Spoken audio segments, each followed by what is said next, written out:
Y cuando estaba meditando en poder elaborar este mensaje de nuevo comienzo, la primera palabra que se me vino y luego la fui estudiando un poco más y orando es la palabra arrepentimiento. Diga conmigo, arrepentimiento.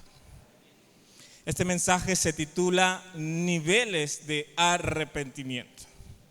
Ok, mucha atención con su corazón, con su mirada. Y empiezo explicando lo siguiente. Mucha gente ecuatoriana considera que el arrepentimiento tiene que ver con una penitencia, que tiene que ver con llorar mucho, y si el hermano lloró mucho, en serio está arrepentido. Pero si el hermano no lloró mucho, no está arrepentido. Y esos son mitos del arrepentimiento, porque el arrepentimiento básicamente no tiene que ver con lágrimas. Hay mucha gente que viene a los altares, en general de las iglesias ecuatorianas, y llora mucho, pero cuando sale de la iglesia sigue haciendo las mismas cosas malas que hacía. Entonces realmente no estuvo arrepentido, solo estuvo un momento de lágrimas, un momento de lamentación, pero la persona no ha cambiado. Entonces partamos desde ese punto. El arrepentimiento no tiene que ver con cuánto yo me derramo llorando, sino con cuánto cambia dentro de mi corazón. Y anoté algunas frases, dice así: el arrepentimiento nos libera del engaño. El arrepentimiento es caminar en una nueva mentalidad. El arrepentimiento nos libera del pecado. El arrepentimiento nos abre puertas. Y termino con esta primera frase, con esta frase que les voy a decir. El arrepentimiento es la actitud con la que nos presentamos ante Dios. Voy a volver a repetirla. El arrepentimiento es la actitud con la que siempre nos debemos presentar ante Dios. Voy a decir algo que puede parecer una herejía doctrinal, pero Jesús no te puede salvar y no fue suficiente, entre comillas, su sangre y su sacrificio. Si tú no estás arrepentido, ese sacrificio que fue en la cruz no tiene ningún poder sobre ti. Lo que hace que el poder de la sangre de Jesucristo sea efectivo en nosotros es el arrepentimiento. Y esto es lo precioso de las leyes divinas. Dios es un caballero. Dios no obliga a la raza humana a que seamos salvos, porque Él no creó robots, Él creó seres con libre albedrío. Entonces, partamos en otra verdad doctrinal. No todo el mundo se va a salvar. Esas frases que dicen todos somos salvos, bíblicamente es incorrecto. La Biblia anhela que todo el mundo proceda a la salvación, dice Pedro. Pero no todos llegarán. ¿Por qué? Porque no todos decidieron aceptar el sacrificio de Jesús en sus vidas. Y todo el Ecuador, se lo aseguro, a excepción de ciertas partes de la Amazonía, sabe que Jesús murió. No lo sabemos de memoria, que Jesús murió por nuestros pecados, por aquí, por allá. En Semana Santa Ecuador se va de feriado. Ecuador es experto en lo que Jesús hizo en la cruz. Nos lo sabemos de memoria. Pero no todos los ecuatorianos somos salvos. Solo es salvo el ecuatoriano que experimenta el arrepentimiento y ocurre un cambio en su vida. Y este mensaje podría parecer para el nuevo o el que está por primera vez, pero este mensaje es para todos, porque otra cosa que aprendí es que hemos dejado el arrepentimiento como solo una acción para el nuevo que tiene que aceptar a Jesús. Él tiene que arrepentirse. No, el arrepentimiento debe ser una cultura del corazón de aún los cristianos que tenemos 40 años en el Evangelio. Aún nosotros necesitamos arrepentirnos. Y vamos a descifrar esta mañana de qué.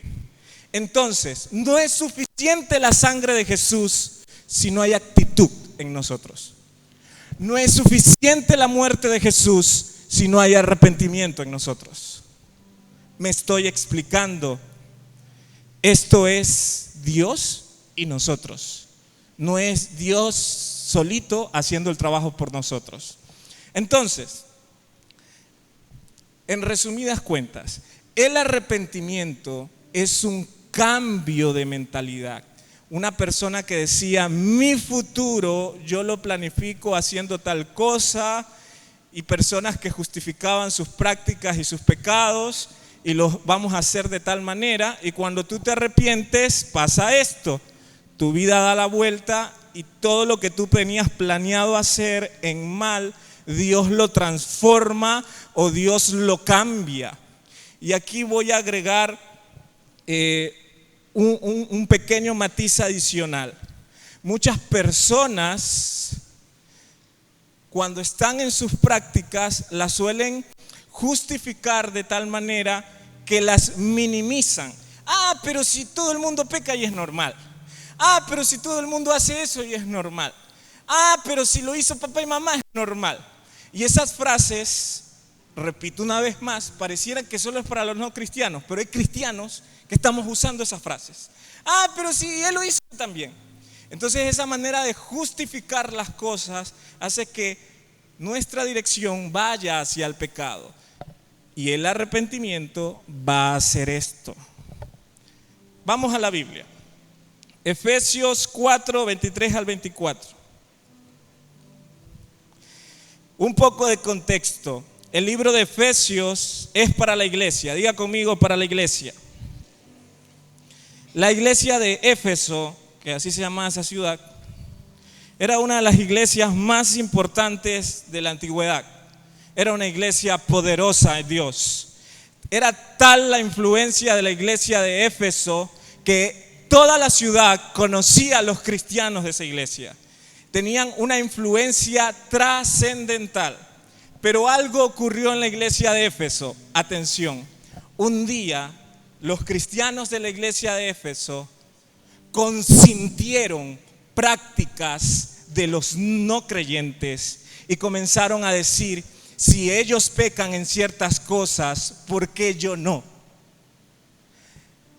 Lo que les voy a decir es fuerte a la luz de la Biblia y por cuestión de tiempo no vamos a poder leer todo el libro de Efesios, pero le invito a hacerlo. Llega un punto donde Pablo le dice a la iglesia de Éfeso: ¿quién los envaneció para no obedecer a la verdad? Envanecer significa ¿quién los hizo ciegos? Estaban bien y se dejaron cegar. ¿Cuál fue el pecado de la iglesia de Éfeso? Y esto es fuerte. Bromeaban sobre el sexo y la plata. No vemos en la iglesia de Éfeso a un hermano matando a alguien. Lo vemos bromeando sobre el sexo. Y ya mismo vamos a leer los versos claves. Y Pablo se enoja tanto que les dice: ni aún ese pecado lo mencionen entre ustedes. ¿Cuál fue la preocupación de Pablo? Que cuando comenzaron a subestimar las prácticas que eran incorrectas, eso se comenzó a regar y el resto de los nuevos cristianos de Éfeso, y ahí estaba la preocupación de Pablo, comenzó a hacer lo malo. Y ahí él les trae esta palabra. Efesios 4, 23 al 24. Renovaos en el espíritu de vuestra mente y vestíos del nuevo hombre, creado según Dios en la justicia y santidad de la verdad. Voy con el 24 una vez más. Vestíos del nuevo hombre, creado según Dios en la justicia y la santidad de la verdad. Efesios 4:24 será el versículo base de donde yo voy a darle cuáles son los niveles de arrepentimiento que como iglesia necesitamos experimentar. Vamos al primer nivel. Dice así: justicia en la plata y el sexo. Me voy a Efesios 5, que es la continuación.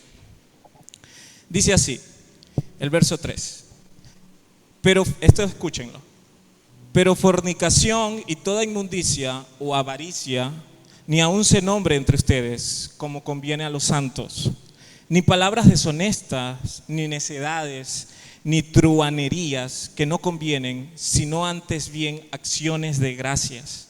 Porque sabéis que ningún fornicario o inmundo o avaro que es idólatra tiene herencia en el reino de Cristo y de Dios. ¿Cuál es la principal debilidad de un ser humano? La plata y la sexualidad. En eso se resume las debilidades más fuertes de los chinos, de los africanos, de los europeos, de los americanos y también de los ecuatorianos. Y en esa época no era la excepción.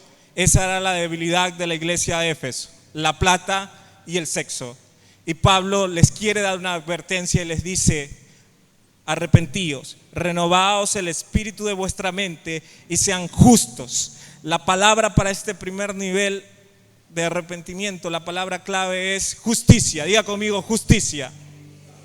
¿Qué es justicia? Nada más y nada menos que hacer lo correcto, dice el diccionario bíblico. Hacer lo que le agrada a Dios y lo que me conviene. Hay una gran diferencia entre hacer lo que me gusta y hacer lo que me conviene. El justo hace lo que le conviene. El injusto hace solo lo que le gusta. Y a veces lo que nos gusta nos termina haciendo daño, nos termina alejando el corazón de Dios. Entonces, el primer nivel de arrepentimiento es hacer lo correcto, que tiene que ver con acciones. Diga conmigo, acciones. ¿Qué acciones necesitamos hacer? Efesios 5:3. Pero fornicación y toda inmundicia o avaricia, estos tres componentes. La primera palabra es fornicación. Investigando otras versiones acá, no solo hacía referencia al sexo antes del matrimonio, sino que hacía referencia, en otras versiones dice, o toda inmoralidad sexual. También hace referencia a las diversas prácticas que adulterio, que pornografía, que masturbación, etc. La Biblia hoy establece y nos dice como iglesia Inspira, si estamos haciendo algo incorrecto en lo sexual, dejemos eso atrás de una vez por todas. Y sé que mi frase usted ya la debe haber escuchado porque usted de memoria sabe que lo que está haciendo no es correcto.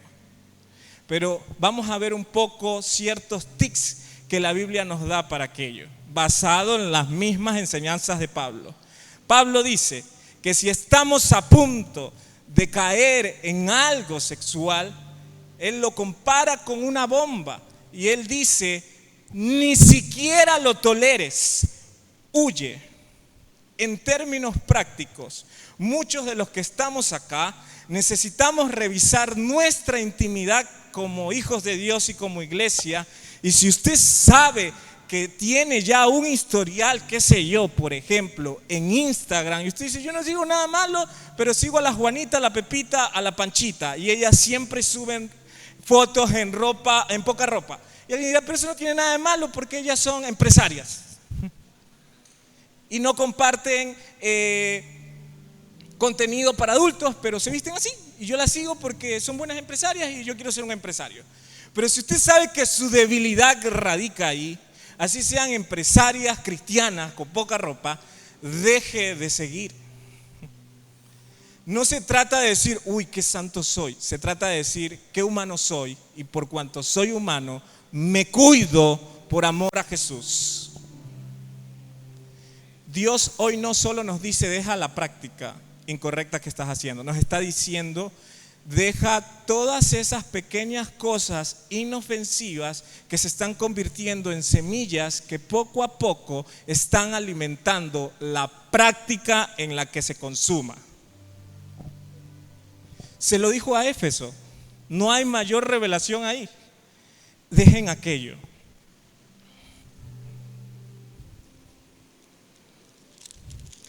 Verso 7. No seáis pues partícipes con ellos, porque en otro tiempo ustedes eran tinieblas, mas ahora son luz en el Señor. Anden como hijos de luz. Y el verso 11 dice, y no participéis en las obras infructuosas de las tinieblas, sino más bien reprendedlas, porque vergonzoso es aún hablar de lo que ellos hacen en secreto. Diga conmigo, aún hablar.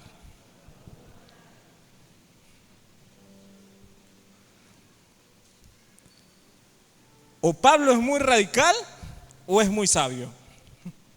Pero él aquí está diciendo, esto no solo consiste en dejar algo ya.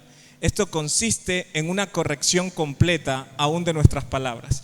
Porque aún nuestras palabras o ciertas frases que soltamos pueden atraer o abrir puertas para más adelante subestimar un pecado. Se lo está diciendo aquí a la iglesia de Éfeso. Entonces, conforme a la inmoralidad sexual, iglesia Inspira, Hoy todos, los que somos nuevos, los que somos antiguos, revisemos lo que está pasando en nuestro interior. Dios necesita hacernos libres, pero más que Dios, hoy necesitamos nosotros presentarnos arrepentidos y decirle: Dios, toma mi red social, toma lo que miro en secreto, toma lo que ando pensando, quita lo sucio y establécete en mí. Y viene la segunda cosa de la cual necesitamos arrepentirnos o ser justos: hacer lo correcto en la mente. El verso 3 de Efesios 5 dice: y toda inmundicia. La palabra inmundicia en el diccionario bíblico tiene que ver con pensamientos sucios. Y aquí viene lo curioso. Hay pecados que son cometidos por ciertas acciones. O sea, la persona va, qué sé yo, se acuesta con alguien, cometió la acción o fornicación o adulterio. Pero hay otro pecado que la Biblia menciona varias veces y que es poco hablado en nuestros contextos, y es la inmundicia. Una persona inmunda, según la Biblia, es alguien que quizás no está fornicando, no está adulterando, pero lo está pensando. Es parte de su pensamiento, o es parte de lo que consume, o es parte de lo que ve. Obviamente las personas que practican pornografía y no consuman el acto con nadie, solo la consumen para ellos, que pareciera un acto inofensivo porque no le hacen daño mal a nadie, entra dentro del contexto de este pecado. Inmundicia, alguien sucio. Una persona inmunda todo lo ve desde una perspectiva sucia, todo lo percibe desde una perspectiva sucia, todo lo concibe de esa manera. Y Pablo aquí está diciendo: necesitamos purificar la mente, necesitamos que la inmundicia se vaya y necesitamos que haya pensamientos justos, pensamientos correctos. Entonces, en este primer nivel de arrepentimiento debemos dejar atrás esas prácticas inmorales, pero también dejar atrás los pensamientos inmorales. Y la última cosa de la que Pablo pide: hacer justicia.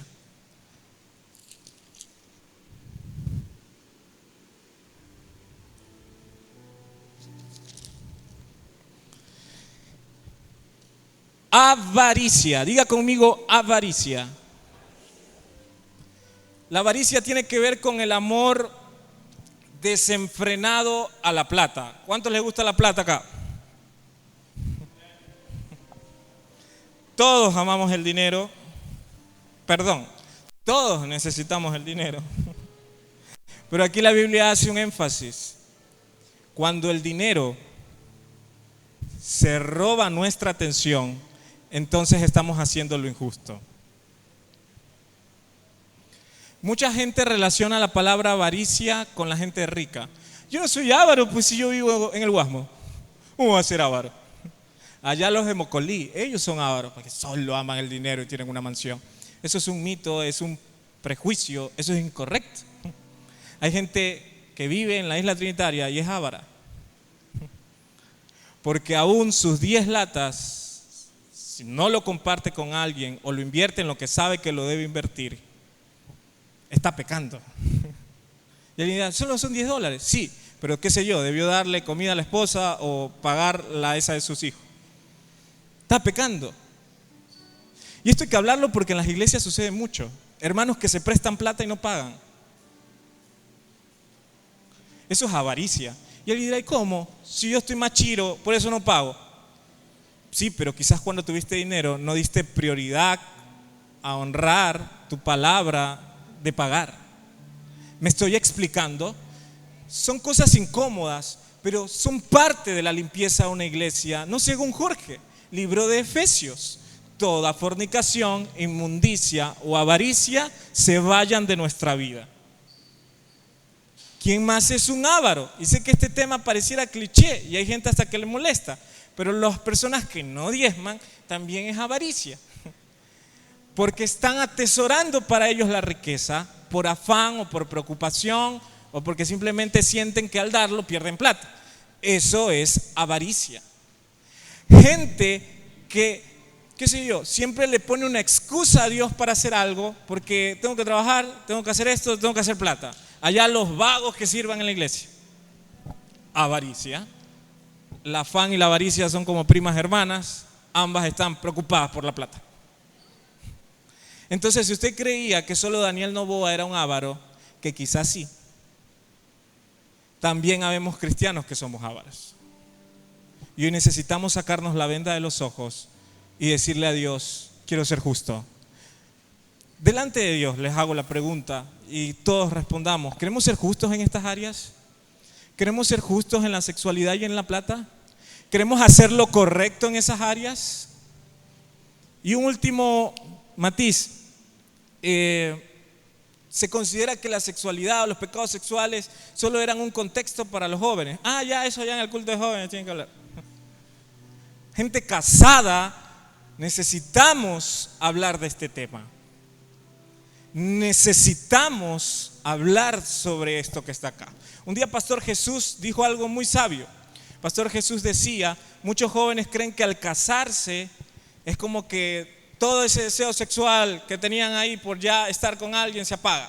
Pero es al revés. Se activa una vida sexual constante, obviamente con su esposa, y eso es susceptible a que la persona sea tentada a un nivel mayor que como lo era cuando estaba soltero. Y esto lo vemos porque la palabra adulterio es mencionada algunas veces también, no solo la fornicación. Así que diga conmigo: cuestión de todos. Porque si estás casado y andas mirando a otra chica y ella dice: pero yo no le escribí, solo la miré. Injusticia, inmundicia. Necesitamos hacer lo justo. Diga conmigo: hacer lo justo es el primer nivel de arrepentimiento. Y vámonos al segundo. Ya son más de las 11:19, no se fue la luz a las 11, ojalá no se vaya a las 12. Ok, según Efesios 4:24, ¿estamos acá? Dice así: vestidos del nuevo hombre creado según Dios en la justicia, ya hablamos de justicia, y en la santidad de la verdad. Diga conmigo: santidad de la verdad. Viene el nivel de santidad en la verdad.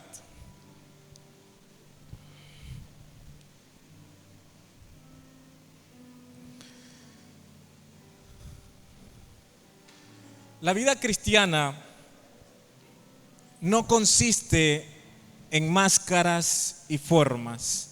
Y lamentablemente hay mucho evangélico ecuatoriano con máscaras y formas. ¿Cómo es un evangélico con máscaras y formas? ¿Cómo está, mi hermano? Dios lo bendiga. Dios lo bendiga, mi hermano. ¿Cómo está? Ojo, no estoy diciendo que todo el que dice Dios le bendiga tiene una máscara. Hay gente que dice Dios le bendiga de corazón. Y es verdad, le nace del corazón. Pero al punto al que deseo direccionarme es personas que ponen una pantalla de todo está bien. O sea, yo estoy bien en el Señor, todo está bien en el Señor, todo por aquí, todo por allá. Y en realidad necesitan expresar cosas de su vida natural. Necesitan reconocer que son débiles en ciertas áreas y necesitan reconocer que la mano de alguien en ayuda es clave y trascendental. Por un lado tenemos ese tipo de cristianos. Yo les llamaría aquellos con una máscara muy religiosa. Todo está bien en el Señor, pero en realidad todo está mal. Solo que no lo expresan. Y desde el otro extremo están aquellos cristianos, yo les diría los sin máscaras, o ya no les da vergüenza. Yo estoy mal. Qué chévere soy porque estoy mal. Estos es los que ciertos círculos cristianos le llaman como que los cristianos light, los que consienten cualquier cosa mala. Y ambos son parecidos, son gemelos. El cristiano religioso que parece muy evangélico, que dice que todo está bien, como el cristiano que, sí, todo está mal, pero yo estoy bien porque todo está mal. Ambos son parecidos. ¿Por qué? Porque ninguno está trabajando con su debilidad. Los dos son exactamente iguales. ¿Y cuál es la práctica aquí para vivir en el nivel de arrepentimiento, de santidad en la verdad? Es la siguiente. Más adelante también en Efesios 5 Pablo lo dice: Y Pablo dice, esposos, amen a sus esposas como Cristo amó a la iglesia. Y luego le dice a las esposas, sujétense a sus esposos. Y luego habla de hijos, sujétense a sus padres. Y luego habla de siervos o de voluntarios o de cristianos, sujétense a su autoridad. Y aquí viene la clave de cómo vivir en santidad de la verdad según la Biblia. Y es la siguiente: debemos reconocer nuestras debilidades ante el prójimo y debemos tener, diga conmigo, conversaciones incómodas. Diga conmigo, conversaciones incómodas. Hay un factor común en esta iglesia y tiene que cambiar. La mayoría sube a pedir consejería cuando ya se le destruyó todo. Ahí sí, ayúdenos, pastor. La mayoría sube a pedir consejería cuando ya pecó con el noviecito que antes le dijeron que no sean novios. Ahora sí, rescátenme del desastre. Ese es un problema de esta iglesia. Según este nivel de arrepentimiento, debemos ir a pedir consejo aún antes de la caída, para ser sabios y evitar caer. Mucha gente acá le incomodaría hablar de sus vidas. Y no estoy diciendo cuénteles su vida a Raimundo y todo el mundo aquí en la iglesia. Pero según la Biblia, la esposa que está acá luchando con algo y no se lo dice al esposo, tiene una tarea pendiente. El esposo que está luchando acá con algo y no se lo dice a la esposa, tiene una tarea pendiente. No está arrepentido. El discípulo que está acá, que sabe que debe decirle algo a su líder y no lo ha hecho, necesita ir a este segundo nivel de arrepentimiento. El arrepentimiento se anticipa a los hechos. El hijo que está acá y no ha tenido esa conversación incómoda con papá o mamá de algo que le molesta o de algo que es débil, no estamos viviendo en este segundo nivel de arrepentimiento. Entonces, ¿a qué voy? No estoy diciendo que al terminar este servicio todo el mundo haga fila detrás de los líderes de la iglesia a buscar consejo y todo el mundo confiésese como con el padrecito. No estoy hablando de ese aspecto, pero sí voy al hecho de que en cualquier momento de la semana usted debe tener y practicar esa confianza de poder expresarse ante alguien y decir, esta es mi lucha. Nuestra iglesia no es cualquiera, pero así como tenemos ese bendito y hermoso regalo del Espíritu Santo, tenemos riesgos y contras. ¿Y cuáles son nuestros riesgos y nuestras contras? Nos confiamos demasiado y subestimamos ciertas cosas espirituales, porque hemos creído, ojo con lo que voy a decir, que el don es una garantía de que Dios me ama y de que todo está bien. El don no es garantía de nada. Dicen los 4 evangelios que al final de los días irán personas ante Jesús y le dirán, yo hablé en ciencias y tú me usaste, yo profeticé y tú me usaste, yo hice esto y tú me usaste, yo estaba en la onda en Iglesia Inspira, me usabas, si el pastor se movía milagros, yo también. Y dicen los 4 evangelios que Jesús les dirá, nunca los conocí. Porque no se trata del don como garantía de que estoy bien espiritualmente. Se trata de mi intimidad con Jesús.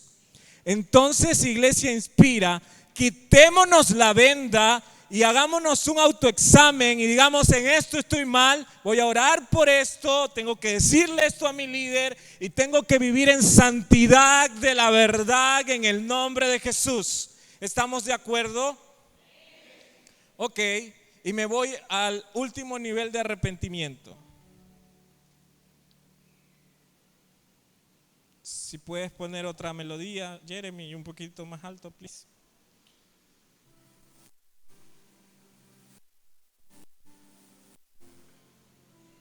Yo soy de los que les gusta estar en un solo pasaje bíblico cuando hago un mensaje. porque si no se me mezclan las ideas y me hago una ensalada de la Biblia en mi cabeza. Pero esto fue bonito. Dios me llevó literalmente a Primera de Reyes 18. Me encantan las historias de personajes desconocidos en la Biblia. Y hoy les presento a uno. Y es mi oración que el Espíritu Santo hoy nos haga como este personaje. Les presento a Abdías. Déjenme ver si lo leí bien. Abdías, con D. Este personaje vivió en la época de Elías y Jezabel. Para los que no saben ni quién es Elías ni quién es Jezabel, en la época antigua Israel tenía varios reyes o gobernantes. En cierto momento llega un rey llamado Acab. La Biblia lo recuerda como uno de los reyes más corruptos de la historia de Israel. Acab se casa con una mujer llamada Jezabel, su esposa. Jezabel dominaba a Acab y ejerció influencia sobre su esposo y lo llevó a adorar dioses demoníacos en Israel, principalmente a Baal. Jezabel no era cualquier mujer, era manipuladora, era una villana en todo el sentido de la palabra.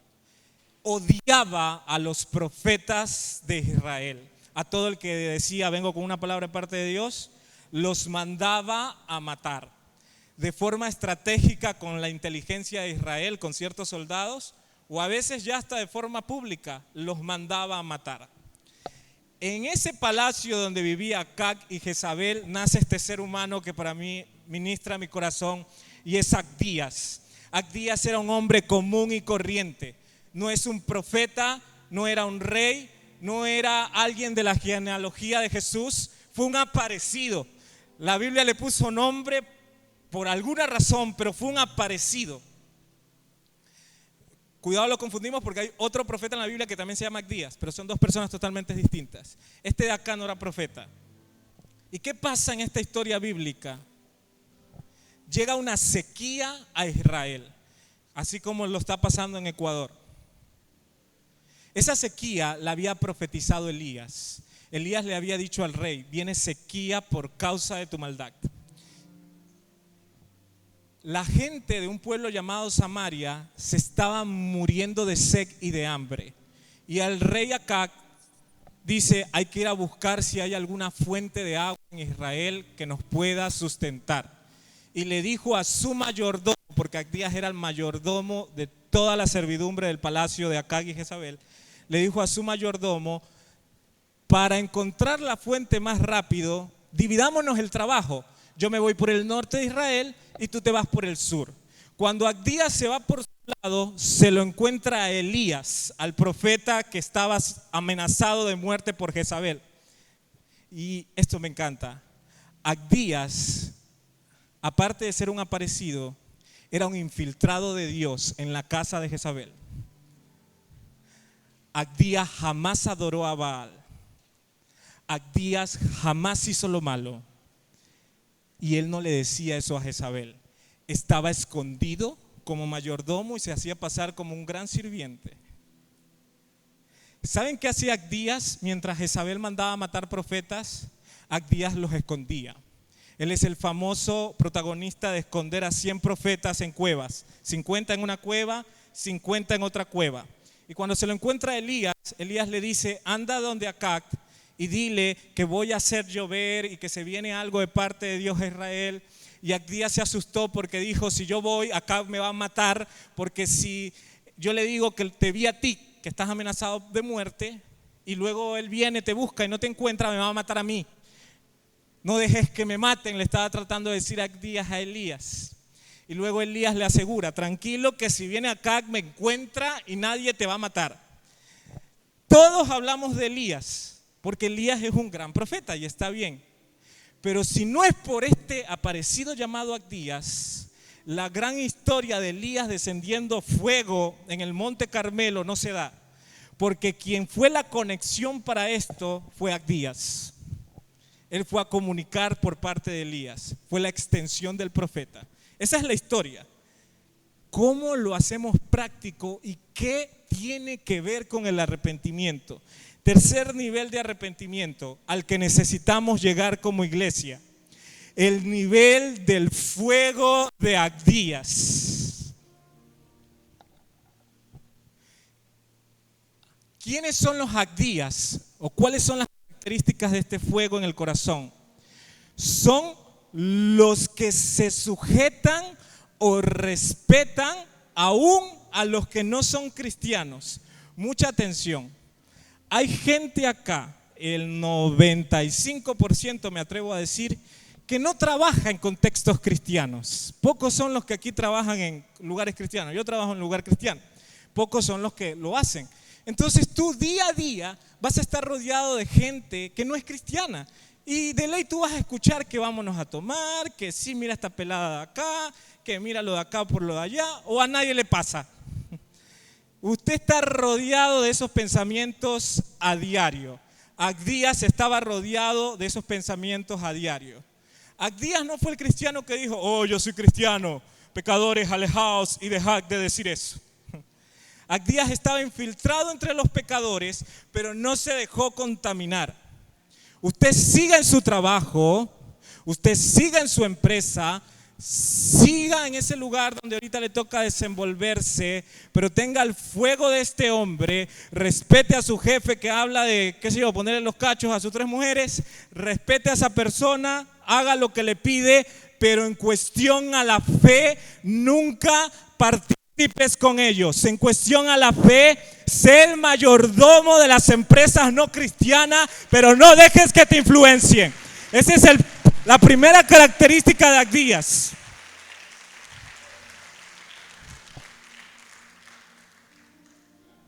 La segunda característica: Abdías era más valiente que Elías. Elías no le tenía miedo a Acab, pero le daba terror Jezabel. Luego del Monte Carmelo, más adelante, Elías se esconde porque le aterra Jezabel. Abdías no le tenía miedo a Jezabel. Él decía: esta mujer es estratégica, yo también lo soy. Ella odia a los profetas y los mata, yo se los escondo y se los dejo vivos. ¿Cuál es la revelación práctica acá? Si el diablo hoy te está recordando tu pasado de algún pecado sexual o te tienen culpabilidad por algo malo que hiciste, y el diablo dice: pero tú fuiste un fornicario, pero tú fuiste un adúltero, y quizás tú ya no lo eres porque ya estás bien con Dios, y tú te sigues achicopalando porque el diablo te recuerda eso y te limitas y no te dejas usar por Dios porque tú dices: es verdad, yo sí sé eso, es verdad. Sé como Abdías. Si el diablo te acusa porque en su momento fuiste adúltero, hoy levántate, anda, busca a los adúlteros y predícales el evangelio. Si el diablo te acusó de pecar, ahora tú quítale a los pecadores. Si el diablo te acusó de robar, ahora tú ve y gánate a los ladrones. Dale donde más le molesta al enemigo. Abdías lo sabía. Él decía: ella odia a los profetas, yo se los dejo vivos. El enemigo me acusa en mi pecado. Yo le quitaré pecadores de su reino y los llevaré donde Jesús. Por eso digo que nuestra iglesia está como encapsulada. A mí me apasiona ver gente que lo expresa de alguna manera. Y quizás no estamos en ese momento, pero hemos de llegar. Que expresa cosas como: Dios a mí me sacó del alcoholismo y sin vergüenza alguna, y por eso yo ahora le voy a predicar a todo alcohólico que encuentre. Dios me sacó, qué sé yo, de la pornografía, ahora yo voy a hablar sobre ese tema de cómo ser libre en el nombre de Jesús. Cuando el enemigo te meta pensamientos para volverte a hacer caer, tú genera en tu mente planes para derribar eso y ganar almas para Jesús. ¿Me estoy explicando? Y la última característica de Abdías: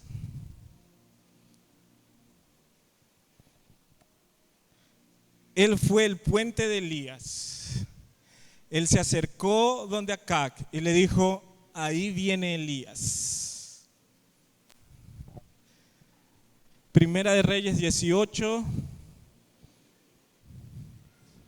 7 y 8. Y yendo Abdías por el camino se encontró con Elías, y cuando lo reconoció se postró ante su rostro y dijo: ¿no eres tú mi señor Elías? Y Elías respondió: yo soy. Ve y dile a tu amo, o sea, Acab y a Jezabel: aquí está Elías. Llegó el fuego, en otras palabras, porque Elías es el profeta del fuego.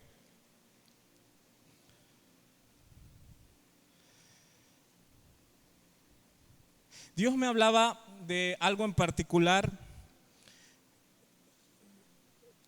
me imagino de grupo de personas en general en nuestra iglesia, y Él me hablaba de un hostigamiento espiritual, como que el diablo sabe que tú pecas, qué sé yo, viendo tal cosa, y tú ya no lo haces, pero Él te sigue hostigando con pensamientos para hacerte caer en eso, y está ahí molestándote, y tú sientes que cada semana es la misma tentación, y te molesta y te molesta. Dios me hablaba como de ese hostigamiento espiritual. Te molesta en eso, te molesta en eso, te molesta en eso. Una de las herramientas bíblicas para contrarrestar ese hostigamiento satánico del enemigo es abrir nuestra boca y anunciar la buena noticia o anunciar el evangelio. Con eso cierra Abdías y de ahí desaparece de la historia bíblica. Intenté buscar qué pasó después, nadie registra más a Abdías. Abdías va y le anuncia a Acab: ahí viene Elías. Si tú estabas siendo hostigado por el enemigo y él te estaba intentando hacer caer, hoy el Espíritu Santo quiere hablar a tu corazón y te está diciendo: si él te quería hacer caer, con más razón sigue sirviendo. Con más razón sigue asistiendo al grupo de amistad. Con más razón invita a nuevos. Con más razón muévete en el evangelio. Porque el diablo intenta pararte, pero tú ve y dile al mundo que viene el fuego, que viene la lluvia para la sequía en el nombre de Jesús.